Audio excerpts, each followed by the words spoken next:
Pourquoi vous êtes venu à la convention? Je suis venu écouter ce que Bernard Cazeneuve va nous dire de nouveau dans le cadre de la politique nationale et des futures présidentielles. Et vous pensez que lui, il veut y aller? Moi, je ne pense rien du tout. C'est lui qui va nous le dire. Et vous pensez qu'il va nous annoncer ça? C'est pour annoncer? Je ne pense rien du tout. D'accord, merci beaucoup. Rien du tout. Il monte un mouvement. Moi, je fais partie du mouvement avec d'autres. C'est à lui de nous dire quel va être son engagement. Et c'est quoi la différence entre Cazeneuve et le PS, LFI, le PC? Ça va être quoi la différence d'après vous? Je ne vais pas vous dire ça en deux mots, ça serait beaucoup trop long. C'est pas tout à fait la même chose, c'est moins qu'on puisse dire. Bernard Cazeneuve, il représente une forme nouvelle de social-démocratie. Le PS, c'est resté le PS. La NUPES, c'est une alliance de divers partis de gauche. Et les filles, c'est l'extrême gauche, la gauche extrême, comme vous voulez. Ouais. Donc il y a besoin d'un espace de respiration. Et à mon avis, le mouvement, la convention de Bernard Cazeneuve peut être ce mouvement de respiration que les électrices et les électeurs attendent. Parce que sinon, on risque de se retrouver avec le Front National, parce qu'il faut dire les choses comme elles sont. D'accord, merci beaucoup.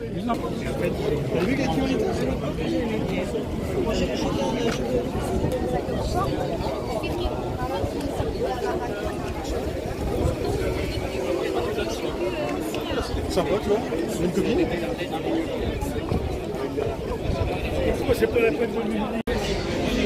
Bonjour monsieur, pourquoi vous êtes venu à la convention de Bernard Cazeneuve? Moi je suis persuadé que dans la vie politique française, il y a besoin d'un grand mouvement social-démocrate. D'accord. Je pense que Bernard Cazeneuve incarne ça, donc j'ai envie de le soutenir. D'accord. Et vous pensez qu'il va jusqu'en 2027 là? Il a l'air d'être un peu plus décidé qu'avant, on va dire. D'accord. Je n'en sais rien, il faut lui poser la question. D'accord. Et vous pensez qu'il y a un espace pour lui entre LFI, le PS, le PC, tout ça, la NUPES? Oui, parce que bon, LFI il incarne quelque chose, mais je pense que le centre-gauche, qui avait plutôt rejoint Macron, se repose des questions et serait tenté de revenir plutôt vers les Cazeneuve. Moi j'ai vu des gens qui soutenaient Macron, qui sont en train de me poser la question, donne-nous des nouvelles de la Convention. Ah d'accord. Donc oui, il y a une possibilité. Ouais. D'accord, merci beaucoup. Bonjour monsieur, pourquoi vous êtes venu à la convention de Bernard Cazeneuve? Parce que ça m'intéresse. C'est tout? Je suis intéressé par toutes les propositions de politique à gauche. Et vous pensez qu'il y a un espace pour lui? Avec LFI, le PS, tout ça? Je pense que oui, en tout cas il faut essayer. Il faut essayer pour 2027, ça veut dire? Pour 2027 et pour plus tard. D'accord. Merci beaucoup. Bonjour monsieur, pourquoi vous êtes venu à la convention de Bernard Cazeneuve? Écoutez, je suis venu voir Bernard Cazeneuve parce que je participe avec d'autres à la reconstruction d'une gauche républicaine, celle qu'on appelle la gauche de responsabilité. Et donc j'ai un œil forcément positif sur toutes les démarches qui font que ici ou là, dans le sud, dans le nord, à Paris ou ailleurs, certains essaient de se rassembler pour reconstruire quelque chose et proposer dans les mois ou les années à venir notre offre politique aux Françaises et aux Français. Et il y a de l'espace pour la gauche républicaine? Je crois qu'il y a avec toutes les gauches. très large. C'est compliqué aujourd'hui, on le voit. Il y a eu des accords qui ont été passés aux dernières élections, qui ont pris beaucoup de place, qui ont fait aussi beaucoup de bruit. Et moi, je suis intimement convaincu qu'on peut proposer aux Françaises et aux Français autre chose, sans dénigrer ce qui s'est fait, sans rejeter personne, mais je crois qu'on a besoin d'une gauche de responsabilité, au moins que les Français et les Français dans les prochaines années aient un choix, que la droite se reconstruise, que la gauche se reconstruise, parce que ce dont je suis sûr, c'est que ce qui est absolument pas souhaitable, c'est qu'une extrême ou l'autre soit en responsabilité dans les prochaines années. Donc c'est pour ça que je suis présent ici. Et donc les prochaines années, ça veut dire 2027 pour vous? Oui, 2027 c'est une échéance essentielle. La République française est comme ça, c'est l'élection présidentielle qui est l'élection maire. Et je crois que c'est absolument essentiel qu'on commence à s'organiser dès aujourd'hui, à construire patiemment. Et donc forcément, moi je regarde avec attention ce qui se passe autour de Bernard Cazeneuve qui essaie de rassembler, je trouve ça très positif. Comment va-t-il? Écoute, la forme, oui.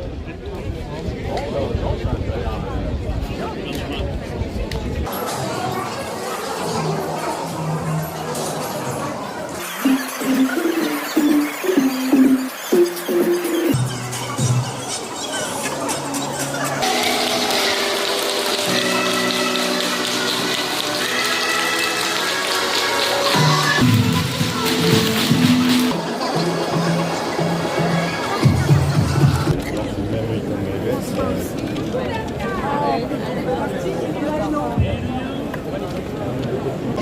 Oh, ouais, mais...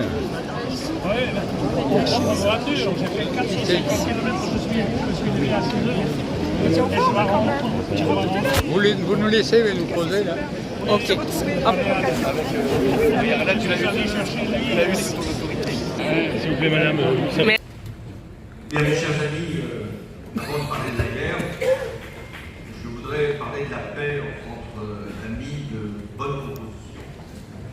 Et donc, vous dire pourquoi je suis présent ici avec Bernard Cazeneuve à Créteil. Ma présence, elle va bien au-delà de l'amitié qui nous lie et de la reconnaissance que je lui témoigne pour l'action que nous avons conduite pendant 5 ans au service du pays. Ma présence, elle s'inscrit dans une volonté que nous partageons, dans la nécessité de reconstruire une grande force à gauche capable de conduire une fois encore la gauche au pouvoir.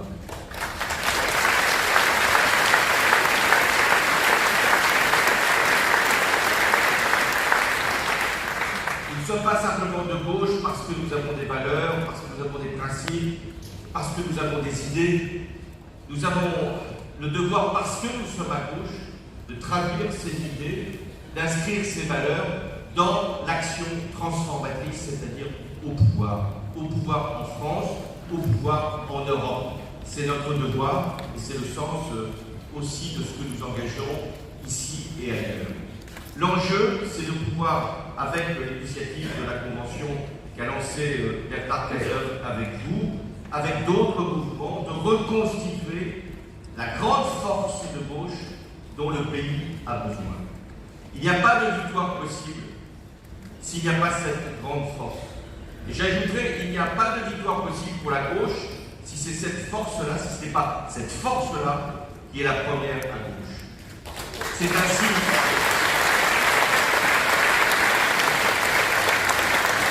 C'est parce que j'étais en capacité, avec le Parti Socialiste, d'être le premier à gauche que nous avons gagné en 2012.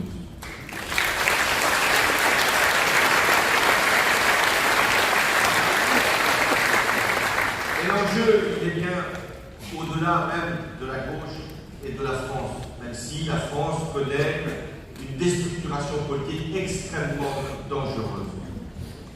Car le fait que les deux grandes familles politiques, la droite et la gauche, se soient effondrées au lendemain de 2017, et que sur le terrain du ressentiment, de la peur, l'extrême droite se soit installée, que la droite parle aujourd'hui comme l'extrême droite, au point que nous n'arrivons même plus à la distinguer l'une de l'autre.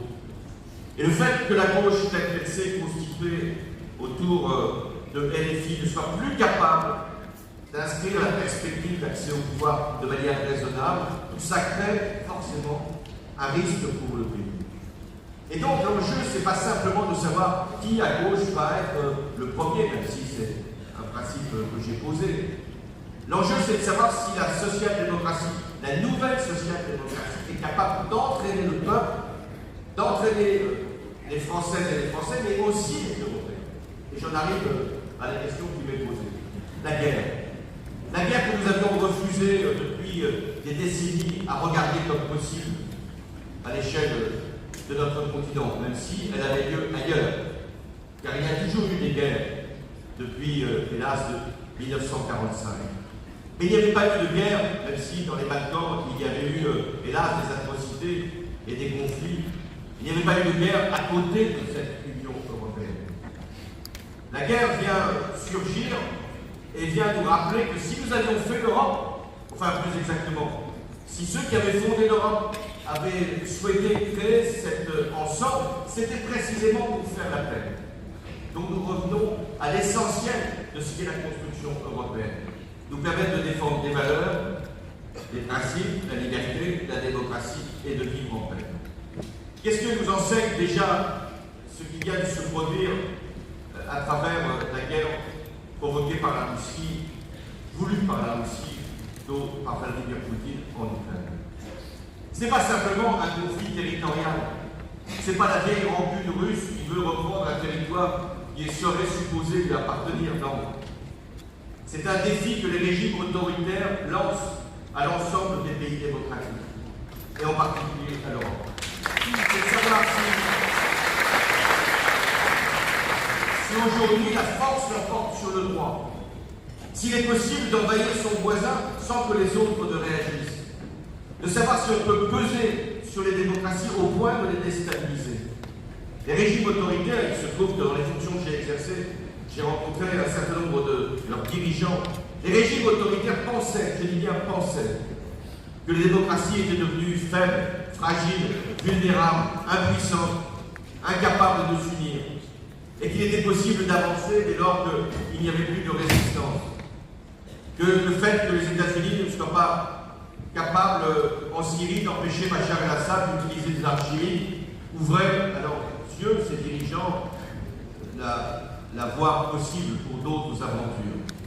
Et ce qui s'est produit, et ce qui est majeur pour la démocratie et pour l'Europe, soulignons le rôle majeur des Ukrainiens, parce que s'il n'y avait pas des Ukrainiens qui se battaient, qui résistaient, qui luttaient, qui mouraient pour la cause même de la démocratie,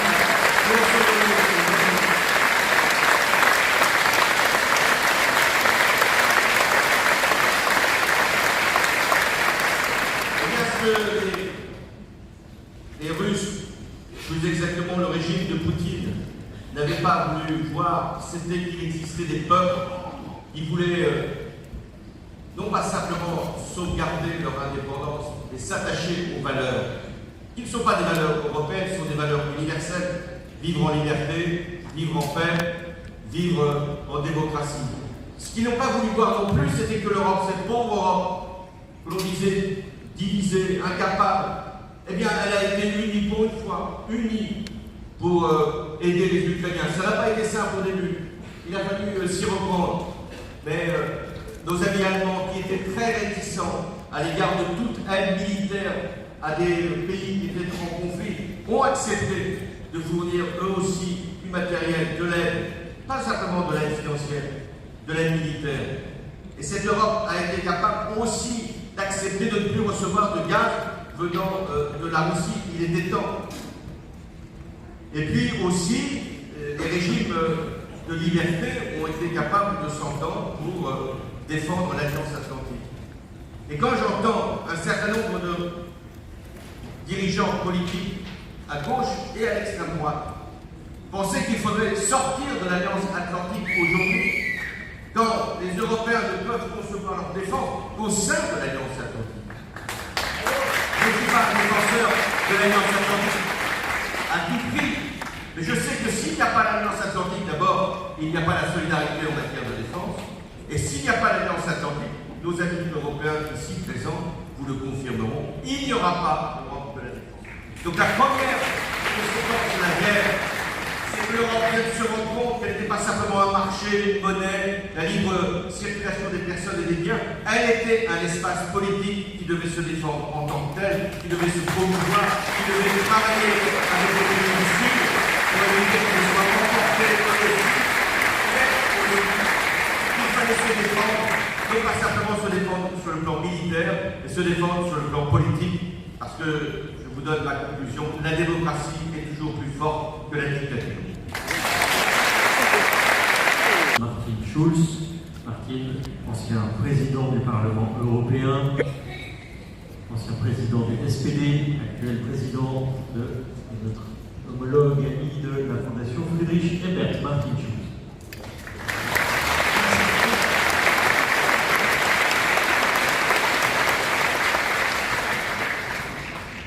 Merci beaucoup, parce que nous avons des limites du temps à respecter. Je peux le faire très bref. Je n'ai rien à ajouter à ce que François Hollande a dit.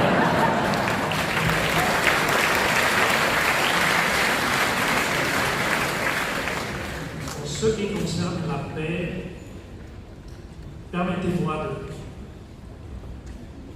m'exprimer comme Européen, mais aussi comme Allemand. François a mentionné la réticence du gouvernement fédéral de fournir l'Ukraine avec des armes lourdes. Et c'est compréhensible. Pour nous, c'était un changement total Parce qu'il ne faut pas oublier qu'en Russie, comme l'Union soviétique, mais intégrée dedans à l'époque l'Ukraine, l'armée allemande, le SS, le terreur nazi a produit 20 millions de morts. 20 millions. Et l'Allemagne de l'après-guerre s'est toujours sentie aussi, après l'unification de 1990, se porter responsable que jamais, et surtout jamais avec la participation de l'Allemagne, une telle chose peut se reproduire en Europe. Et ça, c'était la raison pour moi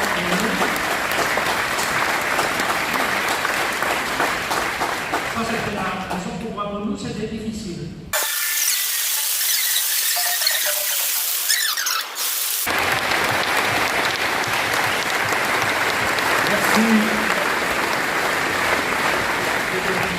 Merci infiniment.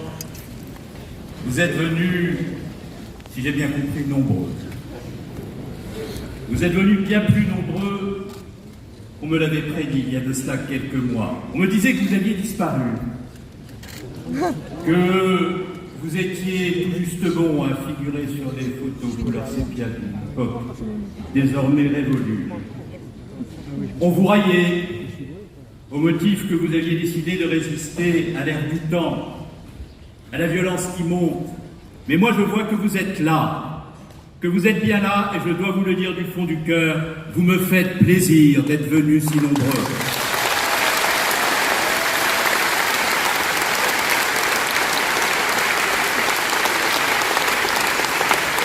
L'épouse de Michel Rocard, Sylvie Rocard, ici présente,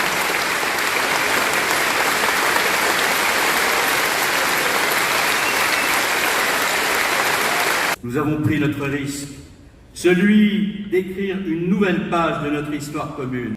Lorsqu'on me parle d'union de la gauche, je réponds d'abord Rassemblement des Français, non pas parce que je ne suis pas attaché à l'union de la gauche. L'union de la gauche a été le combat, comme pour beaucoup d'entre vous, de ma vie. J'y suis attaché viscéralement. Comme vous, je la désire ardemment. Comme vous, j'ai conscience qu'elle est la condition du retour de la gauche au pouvoir. Mais parfois, les chemins empruntés pour la réaliser ne peuvent en aucun cas contribuer davantage à fracturer une nation déjà si éprouvée. Ceux qui ont la tentation de la stratégie, de la confrontation sur tout et à chaque instant ne réaliseront, croyez-moi, ni l'unité de la gauche, ni l'unité de la France. La seule unité qu'ils parviendront à réaliser est celle de l'extrême droite et de la droite extrême, au plus grand détriment des Français.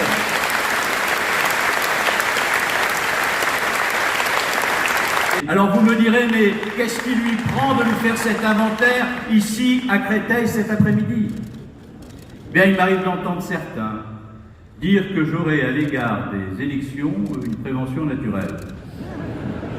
J'ai été élu 11 fois, candidat 12 fois. C'est que quand on a été candidat 12 fois à une élection, rien dans le code électoral n'empêche qu'on le soit une 13e fois.